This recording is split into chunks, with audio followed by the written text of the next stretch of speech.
ಚಳ್ಳಕೆರೆ ನಗರದ ತಾಲೂಕ್ ಪಂಚಾಯಿತಿ ಸಭಾಂಗಣದಲ್ಲಿ ಮಂಗಳವಾರ 12 ಗಂಟೆಗೆ ಡೆಂಗ್ಯೂ ನಿಯಂತ್ರಣದ ಕುರಿತು ಪೂರ್ವಭಾವಿ ಸಭೆ ಜರುಗಿತು.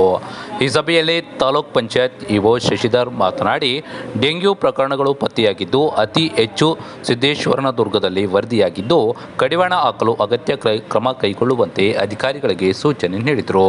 ಗ್ರಾಮದ ಪ್ರತಿ ಮನೆಗೆ ಹೋಗಿ ಲಾರ್ವಾ ತಪಾಸಣೆ ಮಾಡಬೇಕು.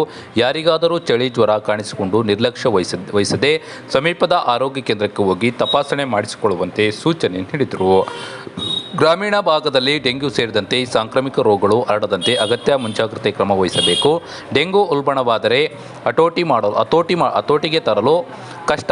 ಪ್ರಾರಂಭದಲ್ಲಿ ಚಿಕಿತ್ಸೆ ಪಡೆದರೆ ಗುಣಮುಖರಾಗಲು ಸಾಧ್ಯ. ಆರೋಗ್ಯ ಇಲಾಖೆ, ಗ್ರಾಮ ಪಂಚಾಯಿತಿ ನೈರ್ಮಲ್ಯ ಸಮಿತಿ, ಸಂಜೀವಿನಿ ಒಕ್ಕೂಟ ಜಂಟಿಯಾಗಿ ಸಾಂಕ್ರಾಮಿಕ ರೋಗ ಹರಡದಂತೆ ಸಾರ್ವಜನಿಕರಿಗೆ ಅರಿವು ಮೂಡಿಸಬೇಕು ಎಂದು ಅಧಿಕಾರಿಗಳಿಗೆ ಸೂಚನೆ ನೀಡಿದರು.